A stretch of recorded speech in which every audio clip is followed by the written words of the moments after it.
Paz do Senhor, meus irmãos, estamos estudando a lição 2 da Revista dos Adultos, da lição Livro de Ruth. Então, na lição passada, nós iniciamos com um panorama sobre essas duas personagens que estaremos estudando no trimestre, Ruth e Esther, e hoje, então, voltaremos a falar agora mais enfaticamente sobre Ruth. Então, vamos falar sobre o contexto, sobre a autoria, sobre este livro que leva o nome dessa mulher que se tornou protagonista da sua história, como na lição passada. Deus operou através da vida dela, na sua simplicidade, na sua humildade, na sua coragem, no seu amor, devoção ali para sua sogra, e Deus a honrou porque ela glorificava o nome do Senhor através das suas ações, das suas obras. O tema do trimestre é o Deus que governa o mundo e cuida da família. Os ensinamentos divinos nos livros de Ruth e Esther para a nossa geração. Revista comentada pelo pastor Silas Queiroz. A história da nossa lição diz: e sucedeu que nos dias em que os juízes julgavam, houve uma fome na terra, pelo que um homem de Belém de Judá saiu a peregrinar nos campos de Moabe. Ele, sua mulher e seus 2 filhos. Ruth, capítulo 1, versículo 1. Verdade prática, servir a Deus não nos isenta de crises. Em qualquer circunstância, o segredo é permanecer fiel, confiando na providência divina. Então, embora essa atitude que eles tiveram de sair da casa do pão, daquela nação inimiga, Moabe, mas a gente percebe que a forma como Noemi ensinou as suas noras, e como elas se comportam depois no retorno, a gente percebe que fazia parte de uma família temente a Deus. E mesmo temendo a Deus, não estavam isentos das crises, da fome que houve ali em Belém, e depois das tragédias que ocorreram lá em Moabe. Então, veremos que, mesmo assim, Deus, ainda que pensemos que Ele não esteja ouvindo, não esteja vendo a situação, Ele está sempre operando, ainda que seja nos bastidores, e vemos aqui a providência divina foi manifesta de forma maravilhosa na vida de Ruth e de sua sogra Noemi. O texto bíblico se encontra no capítulo 1 de Ruth, no verso de 1 a 5. Sucedeu que nos dias em que os juízes julgavam, houve uma fome na terra, pelo que um homem de Belém, de Judá, saiu a peregrinar nos campos de Moabe. Ele, sua mulher e seus 2 filhos. E era o nome desse homem Elimeleque, e o nome de sua mulher Noemi, e os nomes dos seus 2 filhos Malom e Quilion, e proteus de Belém de Judá. E vieram aos campos de Moabe e ficaram ali. E morreu Elimeleque, marido de Noemi, e ficou ela com seus 2 filhos, os quais tomaram para si mulheres moabitas. E era o nome de uma Orpa e o nome de outra Ruth. E ficaram ali quase 10 anos. E morreram também ambos, Malom e Quilion, ficando assim esta mulher desamparada dos seus 2 filhos e de seu marido. E os objetivos da lição são fazer a análise da organização do livro de Ruth, remontar o contexto histórico do livro de Ruth e apresentar o propósito e a mensagem do livro de Ruth. Então hoje estaremos nos atendo somente a essa personagem, estaremos estudando a respeito desse livro até a lição 5, e na lição 6 em diante estaremos estudando então o livro de Esther. Glórias a Deus. E como vimos nos objetivos, temos essas lições a aprender hoje a respeito da estrutura do livro, do propósito, da autoria, então, características do livro de Ruth. Introdução. O livro de Ruth se destaca não apenas por sua beleza literária, mas principalmente pela profundidade espiritual de sua mensagem. Fonte de inspiração para os judeus e cristãos ao longo dos séculos, o livro narra uma história de amizade, amor e redenção. Uma extraordinária demonstração de como Todo-Poderoso trabalha em meio às crises para cumprir seus desígnios eternos. Veremos aqui a questão dessa beleza literária que há no livro, que inclusive na própria lição vai citar, que foi escrito usando um hebraico clássico, e conforme a história que narra essa ação de Deus maravilhosa, esse livro então era lido na festa de Pentecostes, falando de colheita e falando da ação de Deus em preservar a genealogia ali da família de Noemi, de Elimeleque, e consequentemente gerando assim no futuro Davi, e por fim a genealogia também chega até Jesus. Então Ruth teve esse privilégio de fazer parte dessa história. E a gente percebe aqui Deus operando, né? Ainda que pareça que está em silêncio, mas Deus está trabalhando ali em prol, né, de Noemi, que já havia desesperado. Já dizia ela que não queria mais ser chamada de Noemi, sim Mara, né, que quer dizer amarga. Mas Deus está trabalhando e mudou todo o quadro, toda a situação daquela mulher. Ele transforma a tristeza em alegria, perdas em ganhos, derrotas em vitórias. Ruth nos apresenta Jeová Jiré, o Deus que provê. Gênesis 22, 14. Primeiro tópico é a organização do livro. E o primeiro subtópico na Bíblia hebraica. Veremos então como está disposto esse livro, né? Na Bíblia hebraica, ou seja, na Taná, né? Que é o conjunto dos 3 grupos ali de livros que compõem a Bíblia hebraica, como nós veremos aqui, que é Torá, Neviim e Ketuvim, né? Veremos isso mais à frente. E veremos onde está então o livro de Ruth nesses grupos, né? Na Bíblia hebraica, o livro de Ruth pertence à terceira divisão ou seção da Taná.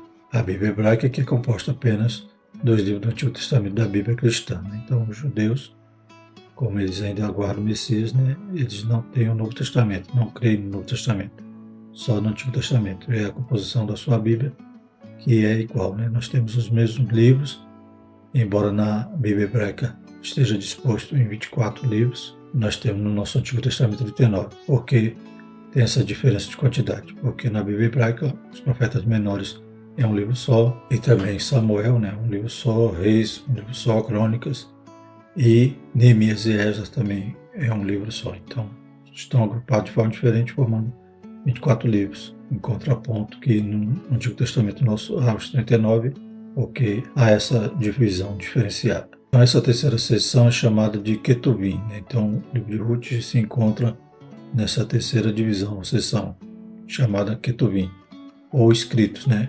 Hagiógrafos. A primeira seção é a Torá. Então, começa a Bíblia hebraica pela Torá, os 5 primeiros livros, né?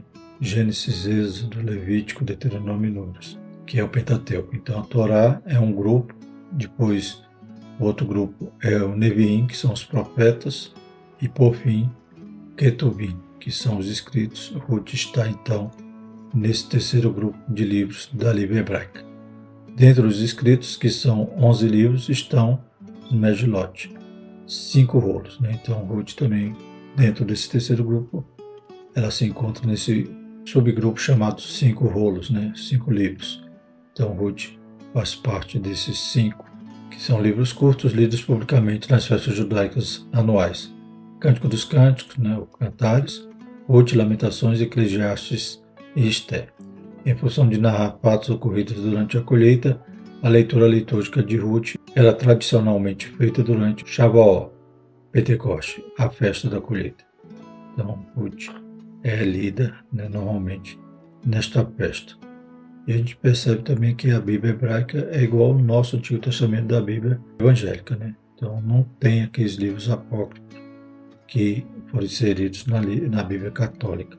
Então a nossa está fiel ao cânon, né? Ou a divisão aqui da Taná, ao conteúdo que existe aqui na Taná, na Bíblia hebraica. Segundo subtópico, na Bíblia cristã. Então, enquanto na Bíblia hebraica está dividida em 3 seções, Pentateuco, Profetas e Escritos, o Antigo Testamento da Bíblia cristã é composto de 4, Pentateuco, poéticos, históricos e proféticos. Então, temos esses tipos de livros, inclusive a sequência, né, a ordem dos livros do nosso Antigo Testamento é por ordem desses temas, né? Ou seja, né, a ordem seria Pentateuco, os 5 primeiros livros, depois vem os históricos, aí vem os poéticos e proféticos, né? Então, não está na sequência aqui, mas o nosso agrupamento, ou a ordem dos livros do Antigo Testamento é por ordem de assunto desses temas. Ruth está categorizado como livro histórico, por seu evidente gênero narrativo, mas é identificado também por uma extraordinária beleza poética, empregando estilo e linguagem próprio do hebraico clássico, né? Então a gente vê que é em hebraico e por isso, né, havia a importância da leitura nas festas judaicas, né? Então eles primavam muito por essa forma de escrita, por esse estilo, né? O autor expõe aspectos subjetivos da vida dos personagens. A obra está organizada em 4 capítulos, somando 85 versículos. Então hoje a gente está tendo um panorama a respeito da obra, né, do livro propriamente dito, né, do livro de Ruth. Terceiro subtópico, autoria e data. Há uma diversidade de opiniões entre os eruditos acerca da autoria e data do livro de Ruth. Samuel é o autor mais provável. Talmud, obra milenar de regulamentos e tradições judaicas, atribui a ele a autoria. Então, não se pode bater o martelo, mas a maioria dos estudiosos, dos eruditos, acredita que é Samuel o autor deste livro, que a gente vai ver mais à frente, inclusive, cita fatos contemporâneos, que Samuel conhecia, e não se prolonga além disso, vai até a linhagem de Davi. Então, Samuel conhecia muito bem essa história, Então, muitos acreditam que ele é o autor e também a tradição judaica, baseada no Talmud, acredita que foi Samuel o autor. A forma como o autor se refere a Jessé e Davi parece indicar contemporaneidade e familiaridade com os personagens, que também aponta para Samuel. Ruth 4:17. E foi Samuel que ungiu Davi na casa de Jessé. Então a gente percebe que Ruth vai indicar, apontar para essa situação que vai se originar em Ruth, e ela vai ser a bisavó de Davi. Além disso, as características gerais da obra indicam uma atmosfera própria do início do período da monarquia de Israel. Sendo assim, o livro teria sido escrito no século X a.C., aproximadamente no final do reino de Saul e início ali do reino de Davi. Então, tudo indica que Samuel, no mínimo, já tinha tido um encontro com Davi, já tinha ungido Davi, pois já citaram ele aqui nessa genealogia. Segundo tópico, o contexto histórico. Primeiro subtópico, nos tempos do juiz. Então, o período que foi escrito foi nos tempos do juiz, e Samuel foi o último juiz. É claro que remete a bisavó de Davi, então foi anterior a Samuel. A Bíblia não diz quem era o juiz da época, embora o juiz, quando Deus levantava, muitas das vezes era regional, o juiz que operava em alguma região ali de Israel, das tribos. Então a Bíblia não vai dizer qual era o juiz, mas o período do juiz fica claro, o próprio texto evidencia isso. Versículo 1, e sucedeu que nos dias em que os juízes julgavam, houve uma fome na terra, pelo que um homem de Belém de Judá saiu a peregrinar nos campos de Moabe, ele, sua mulher e seus 2 filhos. Quando a gente lê o livro de Juízes, a gente vai ver a época que Moabe oprimia Israel, épocas de fome em que o povo sofria castigo por enveredar para a idolatria. Então havia altos e baixos na história ali de Israel. Então, nesse momento desse, de fome, de crise, provavelmente castigo, inicia-se a história de Elimeleque, e da sua esposa e seus 2 filhos, quando eles saem de Belém. Não há uma data precisa para os fatos narrados em Ruth. O que sabemos é que ocorreram 3 gerações antes de Davi, nos dias dos juízes. Então, Samuel nem era nascido, mas como a história conta até a genealogia chegando a Davi, então o autor, sim, poderia ser daquela época de Davi, mas o fato aconteceu anteriormente, 3 gerações antes. Esse período do juízo durou mais de 3 séculos. Começou da morte de Josué, por volta de 1375 a.C., e se estendeu até o início da monarquia de Israel, com a ascensão de Saul no trono, 1050 a.C.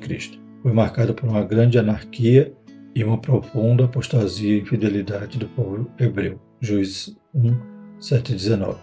Uma frase que identifica bem aquela época sombria é: cada qual fazia o que parecia direito de seus olhos. Sem uma sábia direção, o povo perece. Então não havia rei, e a Bíblia também diz que quando morreu Josué, os anciãos, que tinham visto as maravilhas que Deus tinha feito, a geração seguinte é uma geração que não conhecia Deus. E por não haver rei, cada um fazia o que achava melhor, o que achava certo, e a gente vê algumas mazelas acontecendo no período de juízes, como a crise ali com os benjamitas, aquela concubina que foi estuprada, e depois o homem despedaça ela, espalha pedaços para todas as tribos, então vão guerrear contra a tribo de Benjamim, quase acabar com tudo. A gente vê também ali na casa de Mica, aquela idolatria, e daqui a pouco passa um levita contratado para ser sacerdote, então completamente longe da palavra de Deus, da orientação de Deus, e sempre tendendo a idolatria, e Deus castigando, o povo clamava, Deus tinha misericórdia e levantava juízes. E o segundo subtópico diz: secularismo, hedonismo, idolatria. Depois da morte de Josué e dos demais líderes do seu tempo, levantou-se uma geração que não tinha uma profunda comunhão com Deus e não conhecia o que ele havia feito ao povo hebreu. Israel cedeu ao estilo de vida pecaminoso dos cananeus e foi atraído à adoração dos seus deuses. Percebe também que era para eles limpar a terra, né? Não era para ter nenhum cananeu ali. Mas eles permitiram, fizeram concessões, e essas concessões depois abraçaram a eles. Deixaram um povo aqui, outro ali, e acabaram depois servindo de pedra de tropeço, porque foram se contaminar com os ídolos daqueles que Deus já havia dito que era para expulsá-los de Canaã. Né? Canaã era para ser de Israel, exatamente porque as nações que viviam ali tinham se rebelado contra Deus, e Deus permitiu um tempo, né, para eles se arrependerem, como Deus falou a Abraão, né, que Abraão não ia ainda herdar a terra, sua descendência ainda ia passar 400 anos no Egito. Deus já revelaram, né, todo o futuro ali para Abraão, até que fosse completada a medida dos amorreus. Né? Então os amorreus, ou esses cananeus, estavam debaixo da longanimidade de Deus. Mas passou esse período todo, Israel no Egito, sai do Egito e o povo não se converte. O povo se rebela contra Deus, adora a Deus, sacrifica filhos no fogo, consulta mortos, né? Então, idolatria, justiça, maldade multiplica naquelas nações, e por isso Israel agora é a espada de Deus para que eles fossem julgados. Né? Então eles seriam Canaã, ia pertencer agora a Israel, conforme Deus prometeu a Abraão. Mas eles não fizeram assim e deixaram povos ali no meio deles que acabaram corrompendo-os, né? Tirando eles da presença. Já não conhecia a nova geração que não conhecia, né? Os pais falharam em não propagar a palavra, não ensinar os filhos. Eles ainda tinham aqueles vizinhos que os corrompiam.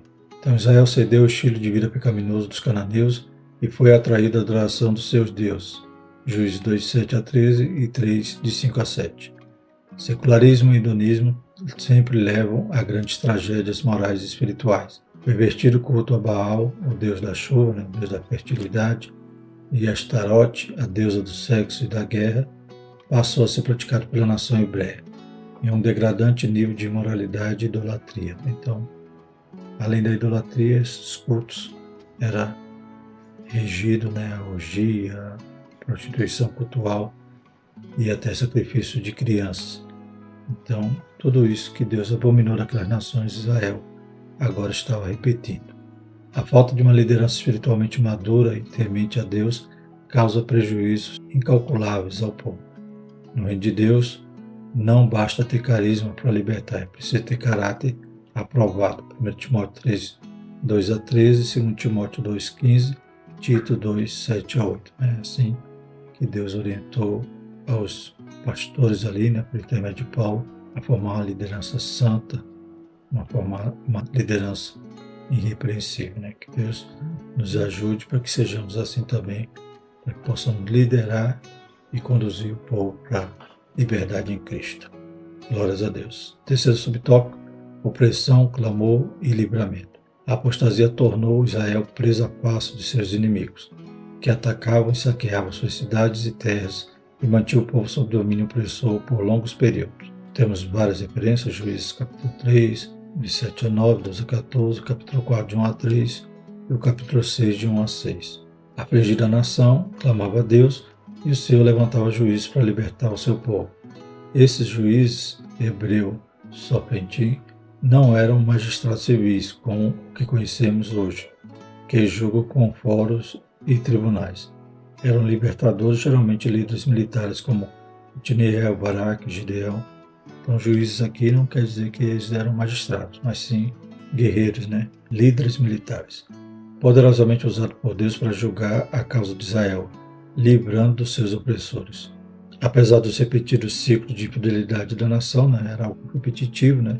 Deus ouvia o clamor, perdoava, mandava juízes, mas daqui a pouco o povo voltava a se corromper, a sucumbir na idolatria e voltavam a ser oprimidos pelos inimigos, né? Pois abriam brecha, o diabo tinha então toda a liberdade de agir, né? E perdiam, né, a graça, e os inimigos então invadiam, subjugavam, né, e oprimiam o povo.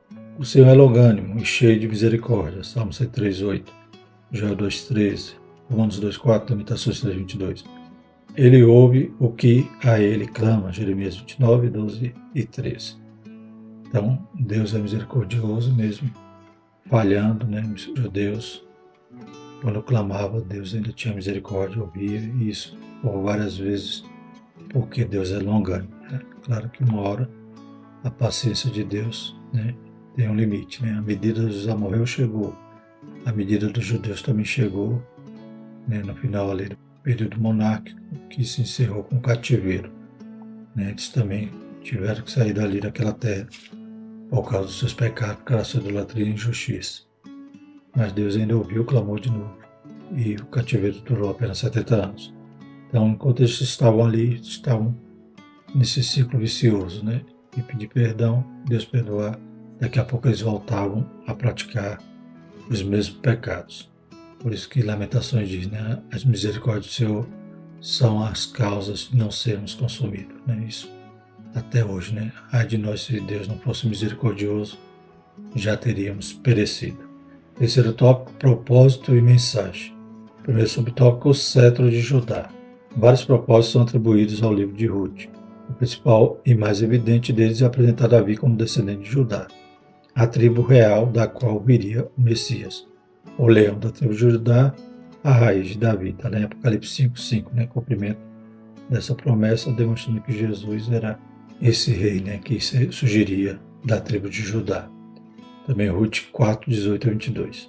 Gênesis 49, 10 diz: o cetro não se arredará de Judá, nem o legislador dentre seus pés, até que venha Siló, e a ele se congregarão os povos. Né? Então, nas bênçãos que Jacó, né, direcionou ali seus filhos, né, e uma delas, em relação a Judá, já está prometida essa questão do cetro, né, ou seja, dali surgiria um rei que o seu trono jamais passará, que é o nosso Senhor Jesus. Embora Rúben fosse o primogênito de Jacó, seu ato de desonra ao lei do pai, deitando-se com a sua concubina, fez com que perdesse a primogenitura. Né? Então passa a Judá, que era o segundo, né? Que é a posição de liderança. Gênesis 35, 22, 49, 4. Promessa feita a Abraão seguia agora pela descendência de Judá. Sendo Samuel o autor do livro de Ruth, o propósito de registrar a genealogia de Davi ganha ainda mais sentido, já que naquele tempo o rei de Israel era Saul, um benjamita. 1 Samuel 9, 1 e 2, 25, 1. Né? Então, Saul não poderia ser o cumprimento dessa promessa, e sim Davi, que era da tribo de Judá, e Ruth, né, fez parte dessa história. A ancestralidade de Davi o legitimava para o trono. Né? Glórias a Deus. Havia essa promessa, embora o povo escolheu o primeiro rei Saul, né, foi conforme o desejo do povo, né, mas agora Davi estaria, né, sendo ungido a rei, porque ele se enquadrava exatamente na promessa. E segundo subtópico, amor e redenção. A mensagem principal de Ruth é o amor de Deus e seu plano de redenção da humanidade. Como representantes de judeus e gentios, respectivamente, Boaz e Ruth prenunciam a derrubada da parede da separação. Efésios 2, 11 e 16. A redenção é vista no livro nos sentidos literal e tipológico. Né? Então, houve, né, exatamente esse fato, literalmente, né? Ruth precisava de um redentor, de um parente remidor, e encontrou Boaz. A gente vai ver isso também em outras lições, hoje é mais citando aqui a característica do livro, né? Mas também é uma tipologia de Cristo, né? Da igreja, né? Dessa divisão que é abolida, né? Não há mais judeus nem grego, então Deus ia congregar todas as coisas, ele ia salvar, né? Então Jesus veio para salvar o mundo. Deus amou o mundo de tal maneira. Então já percebe uma estrangeira fazendo parte, né, dessa história da redenção, da salvação. Tanto houve a redenção literal, que, né, a propriedade de Noemi foi remida, e também a descendência foi suscitada ali a partir de Ruth, Boaz, e também a tipologia em relação à redenção da humanidade. Deus agindo, provando que Ele é Deus que está no controle de tudo. Boaz é o parente remidor que preservou a descendência de Elimeleque, mas é também um tipo de Cristo, nosso Redentor, né? Então, o Redentor é aquele que compra, que resgata, né? O escravo que está preso, então ele paga o preço e liberta. No caso de Ruth, né? Ela foi remida, o parente remidou, né? Ou seja, ele comprou ali as propriedades que haviam perdido no momento da fome, restabelece então a casa de seu marido, né, falecido, e a descendência ali de Noemi, de Elimeleque e de Malom, né? Então, tudo isso foi remido através do ato ali de Boaz. Veremos em outra lição também, que é a questão da lei do levirato, né? Mais à frente, em outras lições, estaremos aprendendo sobre isso. E o terceiro subtópico é fidelidade e altruísmo, né? Então, encontramos todos esses propósitos na mensagem, né? O reino, né? Através de Davi, o cetro, amor e redenção, a gente vê essa história de Ruth e de Boaz, e fidelidade e altruísmo. O livro de Ruth abre uma janela que nos permite ver que nem tudo eram trevas nos dias do juiz. Havia um remanescente fiel que temia a Deus e foi usado por ele para cumprir seus propósitos, né? Então a gente viu que houve todos os problemas, né, da fome, de ter saído, talvez de forma precipitada para outra terra, uma terra inimiga, e lá, né, a morte de Elimeleque, a morte dos filhos, toda essa tragédia, mas a gente vê que era uma família temente a Deus, né?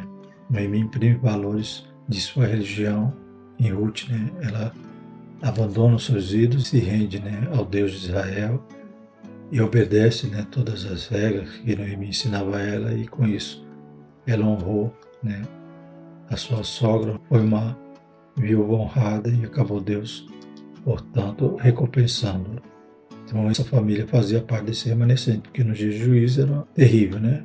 Pecava, vivia em idolatria, injustiça, e Deus castigava. Mas havia os fiéis na terra, como Deus sempre tem seus remanescentes.